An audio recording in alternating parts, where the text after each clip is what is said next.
everyone. Well, people often call people often talk about English as a global language or a lingua franca. For Australia, I think we can say that English has been already a lingua franca in Australia, because Australia, as you see it today, Australia is the result of British settlements in the 18th century. With the loss of its American colonies in 1783, the British government sent a fleet of ships to establish a new penal colony in New South Wales in Australia. This first settlement led the foundation of Sydney, the establishment of farming, industry, and commerce, and the exploration and the settlement of other regions. Not only this colonizations, British sends criminals to this land, Australia, to stuck them in the jail or a prison, and bend them to come back to the land, Great Britain. From these histories, Australia started to use English as their standard language. So I think we can say that English has been already a lingua franca in Australia. Thank you. I would like to talk about the rise of the USA. Oh, it's not me, I'm sorry. 유준 학생? 유준 학생?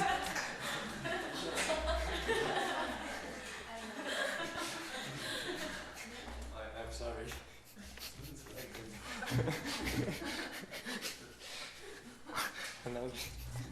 다시 마음 좀 가다듬고 다시 하겠습니다. Yes. Just like Soyeon said, yeah, English has been a lingua franca in many countries, but I would like to talk about the USA, the rise of the USA after the two world wars.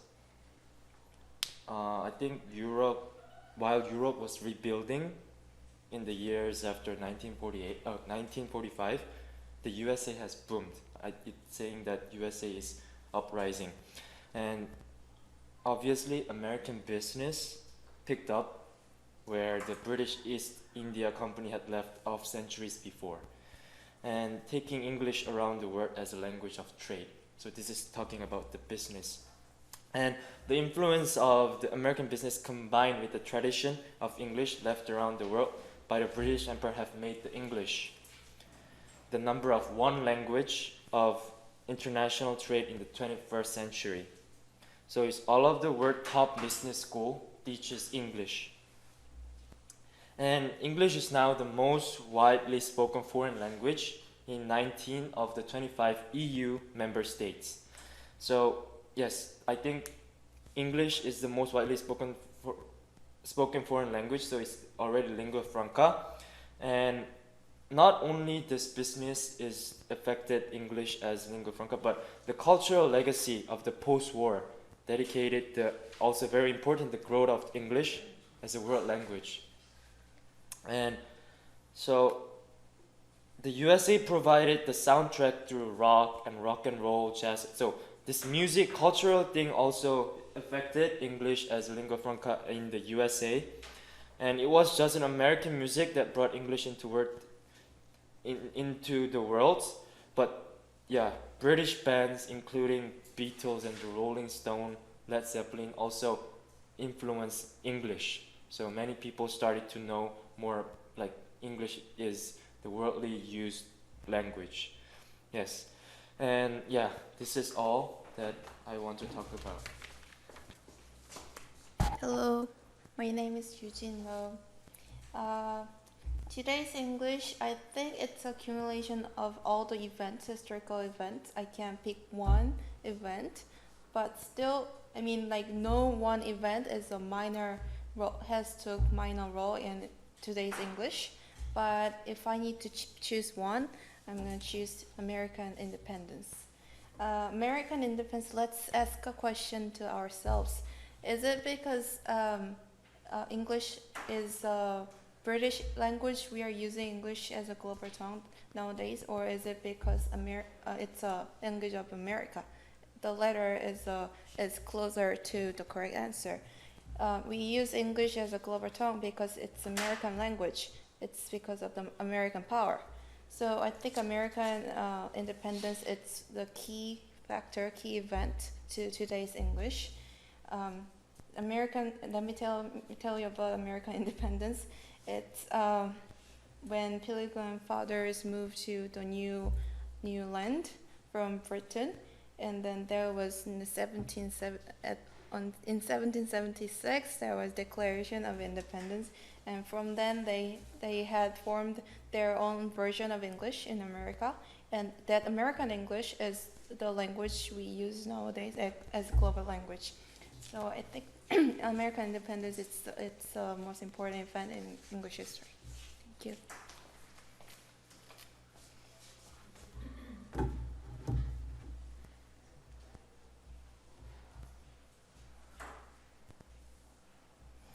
Okay, well, the story that I can remember was that America, or English as a global language, is become the global language because of the colonies, because America was the colonies of many European countries, such as the French, the Britain people, and of course also people from the Netherlands. Because in the 16th century they colonized the eastern coast of America, and in the 18th century there were 2 million English and Welsh-speaking people. So this amount seems small to us, but by that time there were 300 million people in whole America. So compared by that number, it's relatively big. So I think that's contributed to be English as a global language.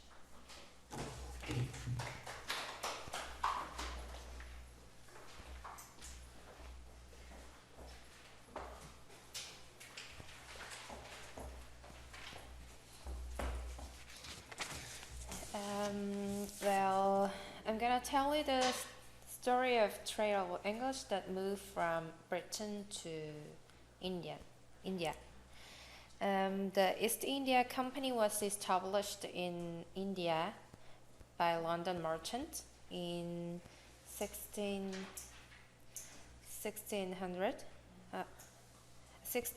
and to foster trade with India and later China.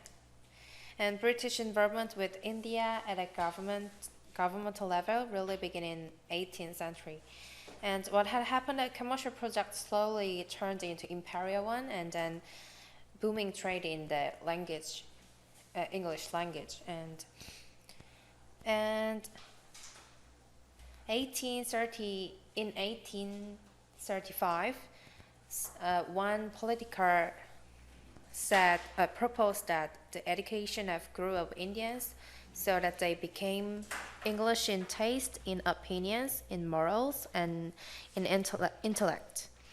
So in India, English became the official language of instruction in higher education when universities started to set up the cities such as Bombay or Madras, is it right? In India city. And so those who want to success, they want to master the English, and they ensure that their children did so. So some English adopted several hundred Indian expressions from the India, such as curry and pajama and pandit, which means that scholar. Okay, thank you.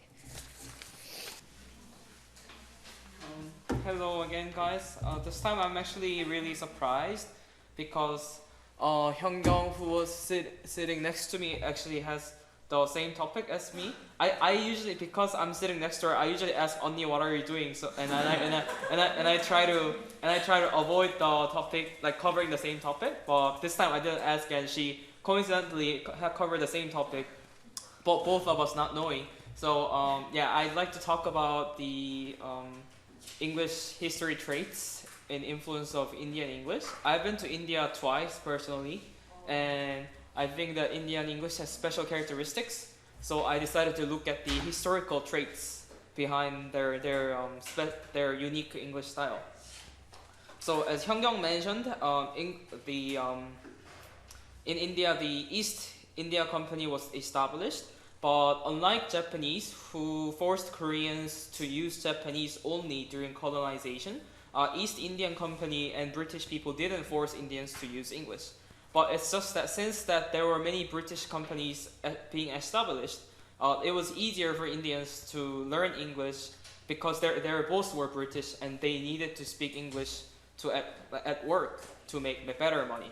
So as they started learning English, the Christians came to India, and the Christian missionaries helped with the English education.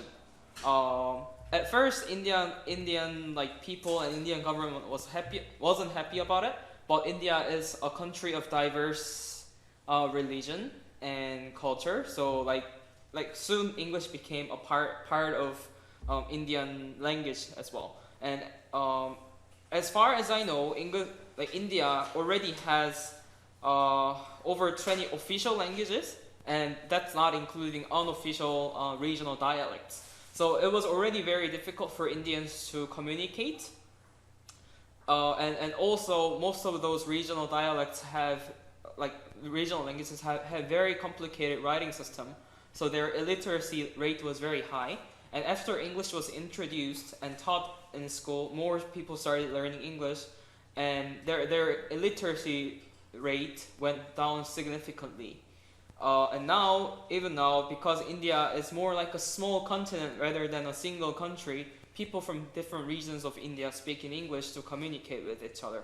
And even though India still remains a developing country, there are many Indians getting jobs in America, especially in IT area, because they have easier time learning English than picking up the local culture and life than say Japanese and Koreans.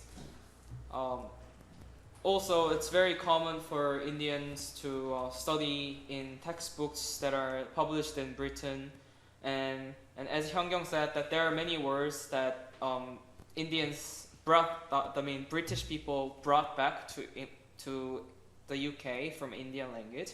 Especially, you can see the traits of Indian English in their food. If you go to England and say, I want naan, which is like a type of Indian bread, I guarantee you that there will be no one who doesn't know about it. So, both British English and Indian English, I'd say they have influenced each other, vice versa, and back and forth. Thank you.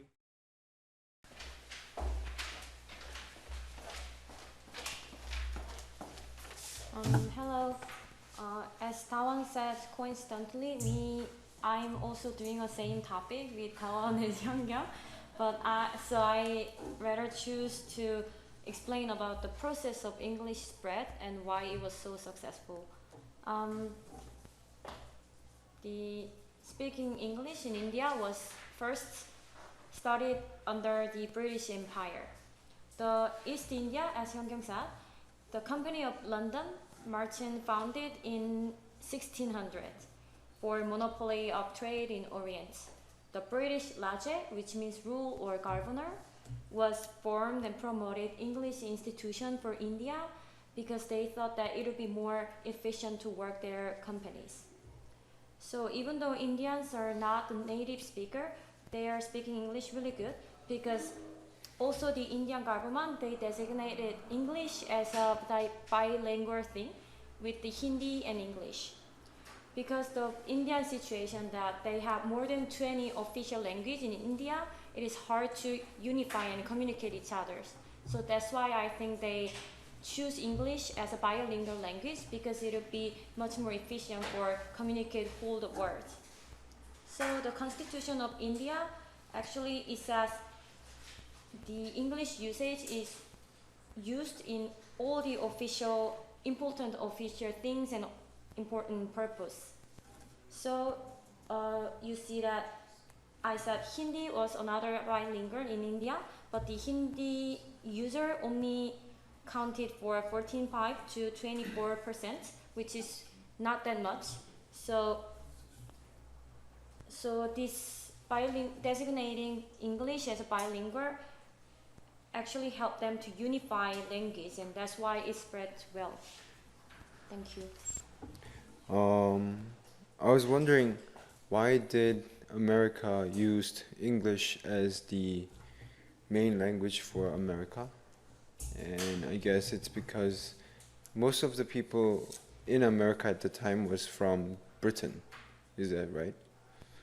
So that point on, I think English had that dominant power.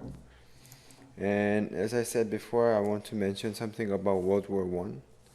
In 1917, 4th of April, the German Empire was going way too much, invading Europe. And then America decided to join the war. Do you guys know why America joined the war? Let me draw a diagram.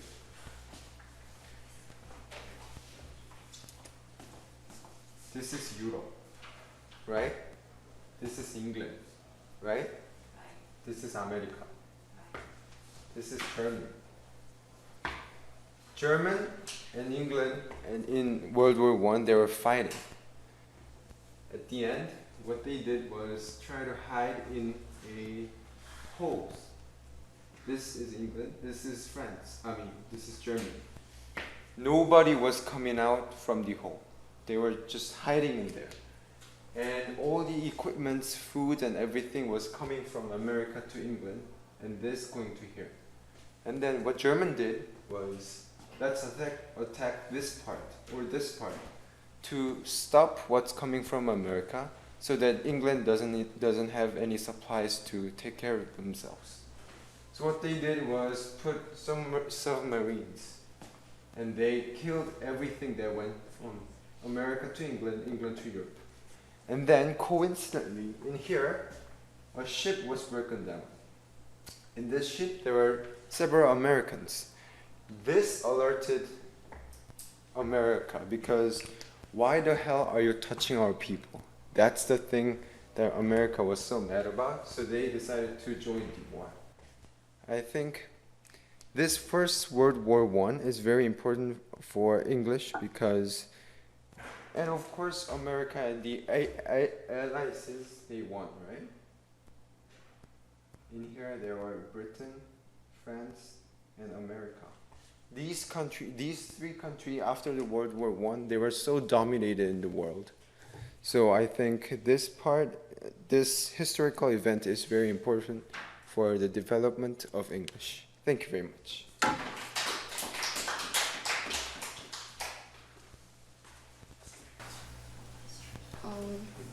Hi. So we talking about West Africa's spread of Creole. It was started when the British dominated the Atlantic slave trade during the 1800s. It was by the British slave merchants and African slave traders. So in order to communicate, they invented like several words combining English and some African words.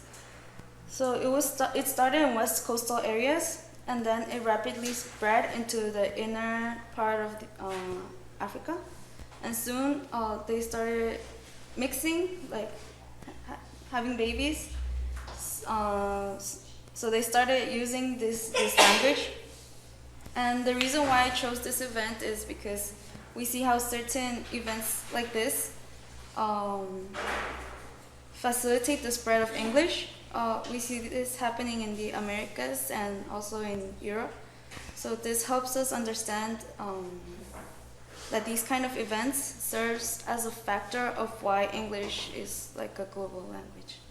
I'm sorry, I missed the first part. What was the event? The West African spread of Creole. Huh? The West Africa spread of Creole.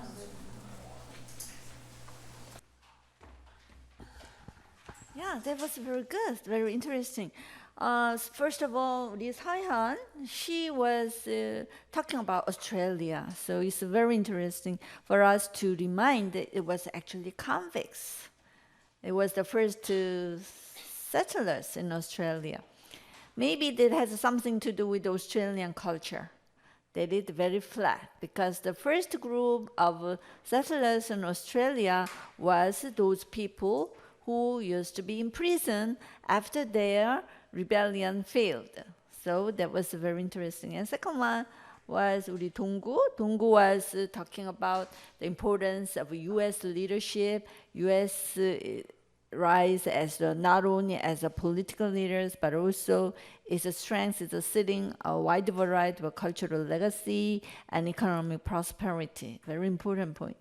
And also Eugene cited American independence as a milestone event in 1776 for English to show its potential to become the global language. And Julia, she reminded us a very important number. In 1790, the American population was only 2 million, and yet English was already numerically mainstream. So now the American population is 300 million, but the ratio of 10 to 1 between the English speakers and non-English speakers coincidentally remains the same. And also Hyungyang was talking about the British East India Company, so 1600, and also he was talking about the position of India as the major English speakers. So in this regard, I'd like to add that India has more than 1 billion population. So this means that if there is only 3 or 5% of the Indian population can speak English, that's already 30 or 50 million. So Hyungyang was talking about the educational establishment in Bombay and Calcutta was also a very important factor. And also the Taiwan, Chung Da-wan, he was talking about she was talking about practical reason for Indian people to learn English. Why? Because there are already 20 or more official languages that confuses the people among the Indian people. They need some neutral medium of communication. There are too many regional dialects, and also the regional dialects is grammatically very difficult to follow. The English maybe come as a very practical and easier to learn alternative for Indian people to learn. And also we have Sanyang. Sanyang was she was also talking about the spread of English in India. So she was also talking about the use of English as a neutral medium of communication, and also English is a unifying language for the Indian people because their language is so divisive with so many varieties, which is very difficult to understand. And Seungju was talking about the American rise as the world leader in the political scene. After World War II, America, Britain, and France, they consolidated their political leadership for the global society. This is interesting because in our textbook, our focus is on the cultural side and the economic side, but Seungju reminded us there is also the USA, the political leadership that could have also contributed to the rise of English as a common language. And also we have another student. 누구지? 맨 마지막에 누구지? Ara brought up very interesting topic is the English spread in West African countries. Actually, this area is the most intriguing area. The English has reborn as many varieties of Creole. So at the beginning of the 19th century, English was brought to the whole West African coast. So there are three things. There are three linguistic scenes in West Africa. One is there are hundreds of local languages that are spoken by people in West Africa. And the other is the English-based Pidgin and Creole. As we've said that Creole is so different from the standard English. So if you are a standard English speaker, you would even need a translator if you want to communicate with the Creole speaker in West Africa. And also in West Africa, there is also the standard English as privileged English. So they are spoken by missionaries and officials and the businessmen and for education. I think this wraps up our 5th round of